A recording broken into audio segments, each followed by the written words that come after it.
Shadu Adi é palestiniana, investigadora na Universidade de Coimbra, tem dedicado a sua vida ao estudo de assuntos palestinianos e feministas. Autora das duas primeiras teses na área dos estudos feministas em Portugal, é ainda autora do livro Corpos na Trouxa, Histórias Artísticas de Vida de Mulheres Palestinianas no Exílio.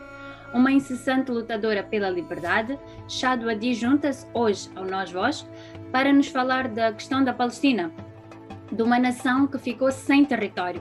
A Palestina é uma região localizada no Médio Oriente, que historicamente foi habitada por vários povos, árabes, judeus, cristãos, mas que, no entanto, com a criação do Estado de Israel para o povo judaico, acabou por ser dividido em duas porções, Gaza e a Cisjordânia, Ramallah.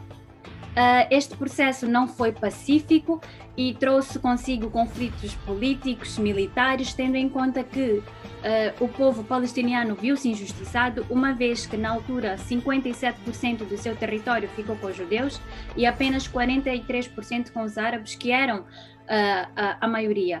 Nos dias de hoje, os judeus ocupam entre 70% a 80% do território, e os palestinianos viram-se obrigados a retirarem-se das suas terras. Mas foi em 1948, quando o exílio de 700 mil pessoas viram-se obrigadas a fugir ou abandonarem as suas terras por um ato de um Estado colonizador que tinha ocupado o seu território. Shad, explica-me o que aconteceu em 1948. Antes de mais, muito obrigada pelo convite e por esta introdução, que concordo com a maior parte dela. Posso dizer que antes de 1948 que temos que voltar um bocadinho para trás e dizer que o movimento sionista começou a construir-se no século XIX, e depois deve-se ao Theodor Herzl a ideia, que é o pai do movimento sionista, a ideia de criar um Estado judeu, que havia várias possibilidades de vários países e entre eles era a Palestina. E falou-se no primeiro congresso sionista sobre esta possibilidade. E a partir daí mandaram uma delegação para a Palestina para estudar o terreno, e a delegação disse algo que é a noiva mandou uma frase a dizer que a noiva é bonita, mas é casada com outro homem. Ou seja, a terra da Palestina é bonita, mas já tem um povo nesta terra. E a partir daí houve várias vagas de migração judeia para a Palestina, que começou em 1882, e a partir desta data, aliás, de 1884, que se fala também da resistência das mulheres palestinianas como a primeira data da resistência das mulheres palestinianas. E o que é que acontece? Depois houve outra vaga, e o que é que acontece? Que na altura, consoante a Palestina estava sob o Império Otomano, e os ingleses disseram que se os palestinianos ajudam a derrotar a existência dos otomanos, eles assim poderiam ter o seu Estado neste território, mas ao mesmo tempo, e através de uma coisa que chamamos a Declaração de Balfour, prometeram aos judeus um Estado na terra da Palestina, onde que havia já pessoas que tinham as suas terras, as suas casas. E a partir daí é que começa tudo, como a Camila disse, que em 1947 houve a partilha das Nações Unidas, a resolução da partilha, só que prometia a maior parte do Estado a 30% da população judeia, 56%, e o resto, a população palestiniana, o que não era justo, e assim deu um espaço para a plantação de plano, o plano de limpeza étnica da Palestina.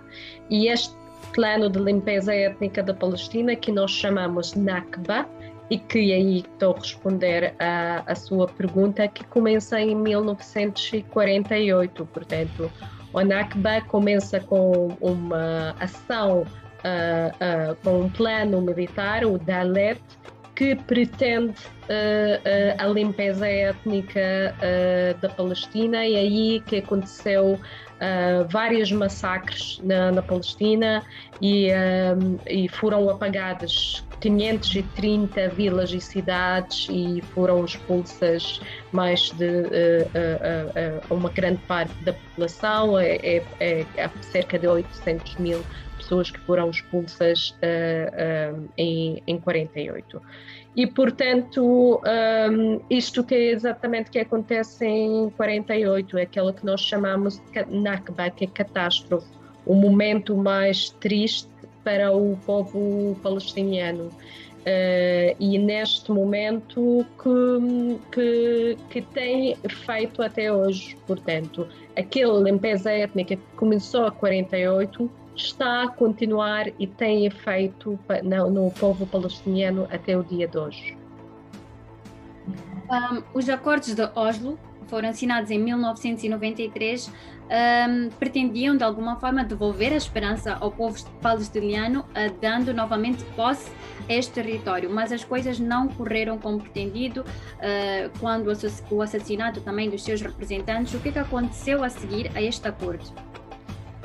Pronto, exatamente aquilo que disse é verdade, porque na verdade os acordos de Oslo não deram nada aos palestinianos, e aliás eles tiveram um tempo de mudança que supostamente ia acontecer, mas neste prazo não aconteceu nada daquilo que foi prometido. E, na verdade, muitas pessoas sentiram até que os acordos de Oslo foram uma espécie de traição para o povo palestiniano, porque tiveram que abdicar demasiado dos seus terrenos, das suas esperanças, dos seus sonhos do regresso às suas terras de origem. E só para dizer, por exemplo, no meu caso, por exemplo, que a minha família foi expulsa em 1948 da nossa vila de origem, que a nossa vila de origem é uma das vilas e cidades que foram apagadas do mapa e deixou de existir. E o acordo de Oslo não permitia que estes palestinianos regressem às suas casas de origem, e só permitia uma percentagem muito pequena, estamos a falar de pequenos milhares de pessoas, regressar à Cisjordânia e não às suas terras de origem.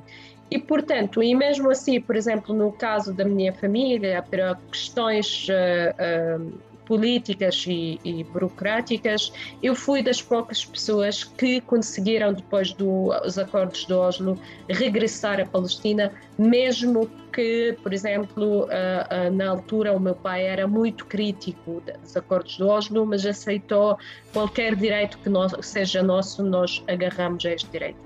Mas, por exemplo, o meu irmão não teve o mesmo direito, portanto, apesar de eu agora ter aquela que nós chamamos o bilhete de identidade verde, que é um tipo de bilhete de identidade que pertence aos palestinianos que estão na Cisjordânia, e esta é uma questão muito complexa, porque cada palestiniano tem tipo de documento muito diferente. O meu irmão não, portanto, o meu irmão, apesar dos acordos de Oslo, não é permitido nem sequer de ir à Cisjordânia. Eu agora, neste momento, mesmo tendo uma nacionalidade portuguesa, não sou permitida entrar no território que é considerado hoje Israel, portanto não sou permitida ir à vila dos meus avós e a minha vila de origem. mesmo tendo uma cidadania europeia, o que é visto, e aqui que se entende também, quando nós falamos de apartheid na Palestina, não é uma apartheid porque é uma analogia, não é uma coisa metafórica.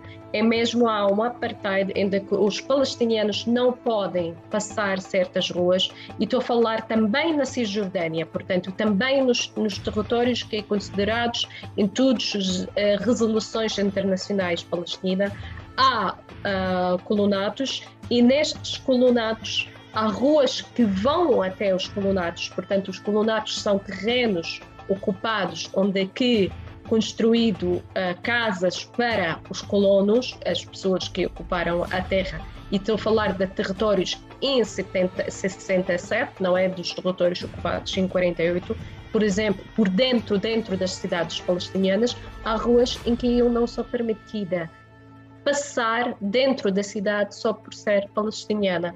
É isso que precisamente é isso que é apartheid. É isso, quando se fala de apartheid, é uma questão legal e não é só uma questão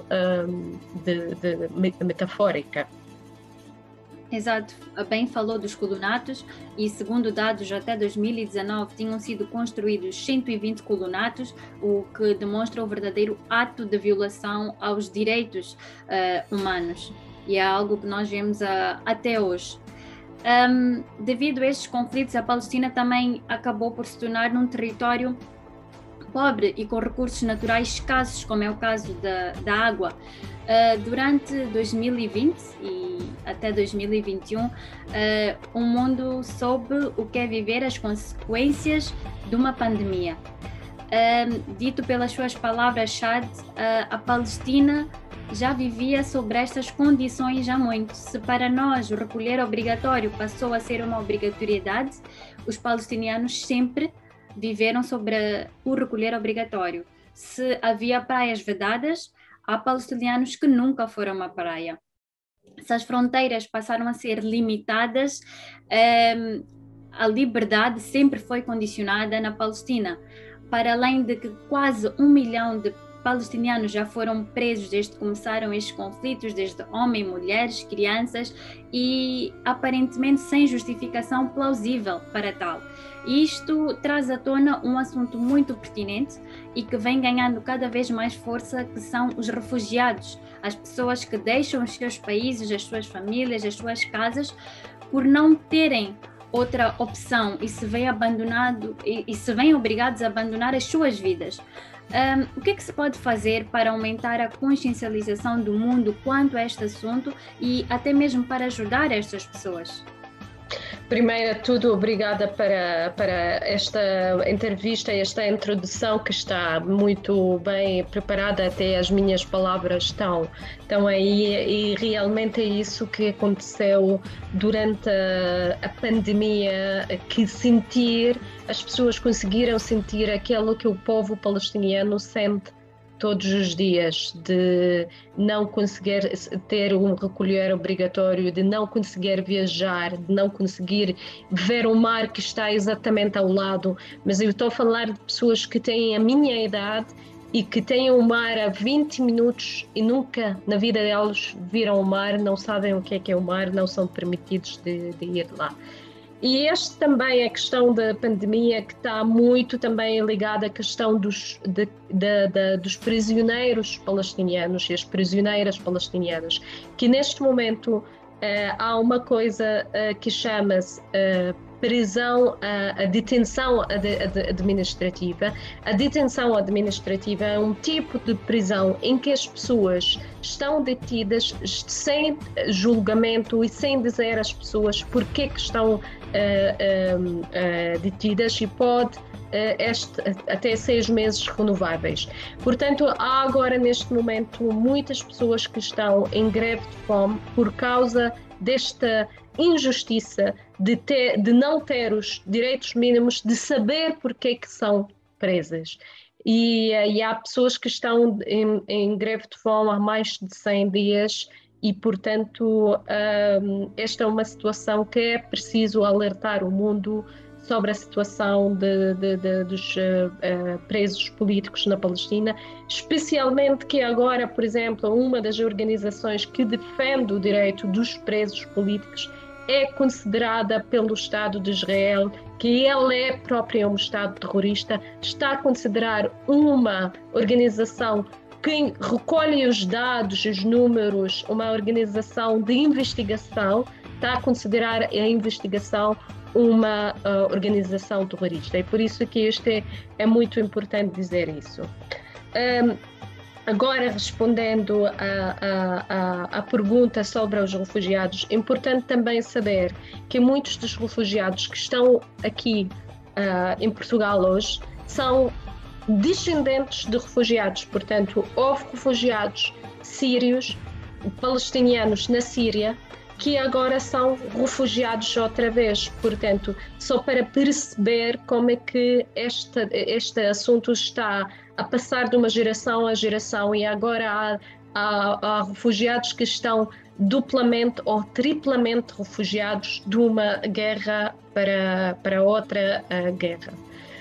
E, portanto, há esta coisa que as pessoas também precisam de saber, que quando uma pessoa vai e anda num barco de borracha e tem o seu filho ou filha neste barco de borracha, este está a arriscar a vida, porque o que é que deixou para trás? Não deixa hipótese para viver. E essa também é uma coisa muito importante que as pessoas devem perceber hoje, que as pessoas arriscaram a vida deles, muitas deles perderam a vida durante este caminho para poder dar aos seus filhos uma vida melhor. E eu posso dizer que eu estou em contacto eu trabalho também com várias refugiadas e refugiados, e a questão mais importante que lhe traz para Portugal é a educação. E a coisa mais importante que eles falam: só queremos que os nossos filhos tivessem uma educação e entrassem na universidade. E isto é um privilégio que muitos outros refugiados não têm. Os refugiados em outros países não têm esta possibilidade de aprender, e para eles é muito importante a educação. Portanto, já que estamos num âmbito de universidade, é muito importante valorizar o privilégio que nós temos, e perceber que também para muitas pessoas refugiadas o mais importante para eles neste momento é estudar. É a chave para ter uma vida melhor. Exato. A Chade escreveu teses baseadas em estudos feministas. E qual é a importância deste tipo de teses, até de movimentos, como temos o movimento democrático pela paz na Palestina, ou a Organização pela Libertação na Palestina, que busca o reconhecimento internacional da Palestina como Estado, tendo em conta que a Palestina é só reconhecida como Estado em apenas 137 dos 193 Estados-membros das Nações Unidas. Quais são a importância tanto destes movimentos, tanto do reconhecimento internacional da Palestina como Estado? Bem, eu posso dizer que é muito importante reconhecer o Estado da Palestina, mas também é importante perceber o que é que passa na Palestina e perceber que há direitos das pessoas palestinianas que são também muito importantes, porque podemos reconhecer um Estado que não existe na realidade, que é uma coisa muito simbólica. E, portanto, eu acho que a luta também é importante por outros lados. Também é importante, por exemplo, de apoiar todos os pedidos da sociedade civil palestiniana, como, por exemplo, o movimento de boicote, desinvestimento e sanções, que é um movimento que começou em 2005, que é um movimento que quer lutar contra a ocupação israelita da mesma forma como se lutou contra o apartheid na África do Sul, e por isso que este movimento chama para pressionar Israel, que é toda a comunidade internacional possa pressionar Israel para que Israel respeitasse os direitos humanos e a legitimidade e a lei internacional. E, portanto, através deste movimento, isto não é um movimento que passa só pelo poder político do Estado, como o caso, por exemplo, do reconhecimento da Palestina. A Palestina foi reconhecida pelo Parlamento português, mas não foi reconhecida pelo Estado português e, portanto, para nós percebemos que esta é uma coisa que requer o poder de um Estado, que é uma coisa muito estranha também, que o Parlamento quer reconhecer, mas o Estado não reconheceu. Mas um movimento como o movimento do BDS, do Boicote, Desinvestimento e Sanções, é um movimento que toda a gente pode fazer parte. E eu agora queria destacar uma parte deste movimento, que é o movimento de boicote académico. É que este movimento de boicote académico diz o seguinte, que, atenção, é muito importante dizer isso, o movimento de boicote não é contra pessoas, portanto, não é contra pessoas israelitas, é contra as instituições que são cúmplices com a ocupação. E, por exemplo, na parte académica há grandes nomes como Judith Butler, como Noam Chomsky, que fazem parte deste movimento de boicote, desinvestimento e sanções, porque a maior parte das universidades israelitas, se não todas, apoiam a ocupação. Como é que apoiam a ocupação?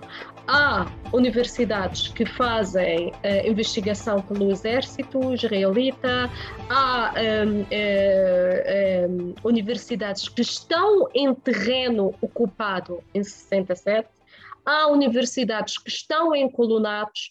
Portanto, há muitas maneiras como é que estas universidades estão a apoiar a ocupação. E por isso que a ideia é pressionar estas universidades, não fazer nenhumas acordos, nem nenhumas relações académicas com estas universidades, até que pudessem também pressionar o seu próprio Estado para acabar com a ocupação.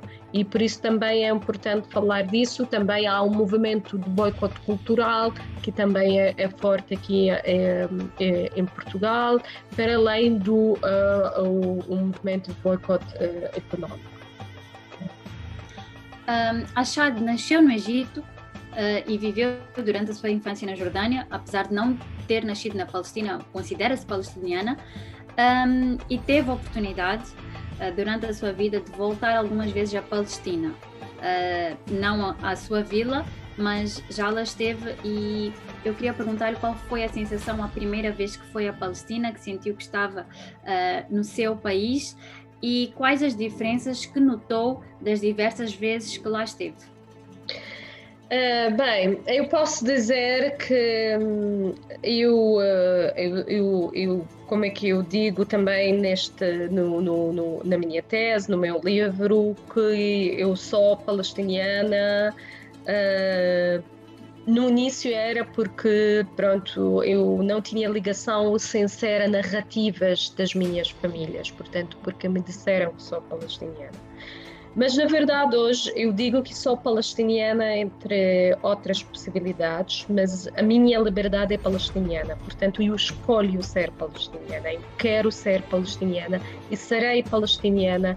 E, se calhar, se Palestina fosse um Estado livre, não teria esta necessidade de afirmar-me como palestiniana, como entre todas as minhas outras identidades. Tenho várias identidades também, sou portuguesa, sou egípcia, sou jordana, sou tudo isso, mas eu escolho ser palestiniana porque quero, neste momento, acho que preciso ser palestiniana, é a minha resistência. E se vão alguma vez a um campo de refugiado, encontram uma menina de terceira geração ou quarta geração e perguntam de onde é que ela vai dizer a vila dos seus bisavós. É assim que nós fazemos a nossa resistência, senão vamos desaparecer. E, portanto, a primeira vez que eu fui à Palestina foi quando tinha 15 anos, mais ou menos, e para mim foi um dos momentos mais importantes da minha vida, porque senti o que quer dizer ser uma mulher palestiniana. E porque houve um momento muito importante que, para mim, que fui a um lugar próximo a minha vila de origem, a vila dos meus avós, e uma amiga dos meus pais disse-me: já estás a ver a montanha exatamente lá? É a vila dos teus avós. E eu naquele momento senti que esta vila, que eu sempre dizia, eu sou de Lemzera, que eu não sabia o que é que ele quer dizer, eu sou palestiniana e não sabia o que ele quer dizer. De repente aquela vila está exatamente na montanha em frente. E está exatamente, estou vê-la na montanha em frente e eu não posso ir lá. Não posso perceber nem sentir aquilo que eu sempre ouvi dizer. Eu sempre ouvi dizer do Lemzera está exatamente lá. E naquele preciso momento passou ao lado de nós um carro do colonos, portanto os colonos que podem estar na Cisjordânia e que têm os seus caminhos, buzinaram e passaram e foram à direção da minha vila. E foi neste momento que eu senti que estou aqui com o corpo paralisado enquanto aquele carro está e tem e pode ir a minha vila de origem. E para mim, eu nesta visita que tornei-me verdadeiramente palestiniana e senti no corpo o que é quer ser palestiniana. E depois posso dizer que em outras visitas para a Palestina sempre é um momento sempre é um momento muito forte para mim. Por exemplo, quando eu estava a escrever a minha tese e não conseguia escrever a minha tese, decidi, estou a falar do exílio, estou a escrever sobre o exílio, mas preciso de ir à Palestina para sentir o que é isso, e eu estava com medo de ir à Palestina, na verdade, porque pensei que se calhar vou sentir que sou estrangeira na Palestina, não conheço os lugares, não sei andar na rua. E na verdade percebi que não, senti em casa na Palestina e percebi que através da minha pesquisa, através da minha escrita, através da minha investigação, a Palestina estava sempre presente, e é também através da arte que eu consumo aqui em Portugal, através da leitura, através da investigação. A Palestina estava sempre comigo e em Portugal houve um encontro muito grande entre mim e a Palestina, e este para mim também percebi quando voltei à Palestina. Claro que há sempre momentos muito fortes para mim, por exemplo, ir à Palestina com uma pessoa portuguesa. Ambos nós temos cidadania portuguesa, e esta pessoa poder ir a Jerusalém, estou a falar, por exemplo, de Jerusalém Oriental, que é considerada e reconhecida pela comunidade internacional e pelas resoluções internacionais como Palestina, e esta pessoa poder ir e eu não poder entrar, aquilo que eu considero capital do meu país. E não poder ir a Jerusalém para mim foi muito forte, enquanto eu que sou palestiniana não posso entrar, e uma pessoa comigo portuguesa, e eu que sou também portuguesa não posso entrar, mas esta pessoa só porque não é originalmente palestiniana e pode ir à Palestina. Portanto, é sempre um momento muito forte para mim visitar a Palestina, mas posso dizer que qualquer pessoa de vocês que um dia vai à Palestina, e ouvi de muitas pessoas, amigas que foram à Palestina e disseram-me que a Palestina mudou muita coisa neles. Portanto, a Palestina também tem a sua força e a sua resistência em fazer as mudanças nas pessoas. E agora uma questão que não é muito fácil, mas traz alguma reflexão. Qual seria a solução para este problema, seja em questões de justiça, liberdade, união? No seu ponto de vista, qual acha que seria a solução? Eu vou buscar exatamente das suas palavras. Para mim, não interessa qual será a solução, desde que tivesse esta palavra que é justiça. E desde que houvesse uma solução justa. Há muitas pessoas que perguntam qual será melhor para a Palestina, um Estado ou dois Estados, solução de um Estado, solução de dois Estados. E eu normalmente digo, mas que tipo de Estado, que tipo de dois Estados? Porque se serão dois Estados como Portugal e Espanha, em que eu posso ir à minha vila a qualquer momento, em que será aberto, não havia discriminação? Será que se for um Estado só, mas um Estado em que houvesse direitos iguais, em que toda a gente pode votar da mesma forma, em que toda a gente pode ter direitos e deveres iguais? Este será uma solução justa, mas não será se fosse, por exemplo, um estado de apartheid, em que há cidadãos de primeira e cidadãos de segunda. E, ao mesmo tempo, pensando na situação que está hoje no terreno, entende-se que, por exemplo, a solução de dois Estados já não está possível. Já houve tanta mudança no terreno, já houve tanta ocupação. A Palestina, neste momento, são ilhas pequenas, não são Cisjordânia e a Gaza. Dentro da Cisjordânia são pequenos pontos, pequenas ilhas pequenas, porque para cada colonato que está na Cisjordânia, para cada lugar, este terreno foi tirado, e todas as ruas que vão para um lado ou outro. Na Cisjordânia, um caminho que são 10 minutos de carro pode levar 2 horas, porque as pessoas têm que dar uma grande volta para poder ir aos sítios e poder ir às ruas onde as pessoas palestinianas são permitidas.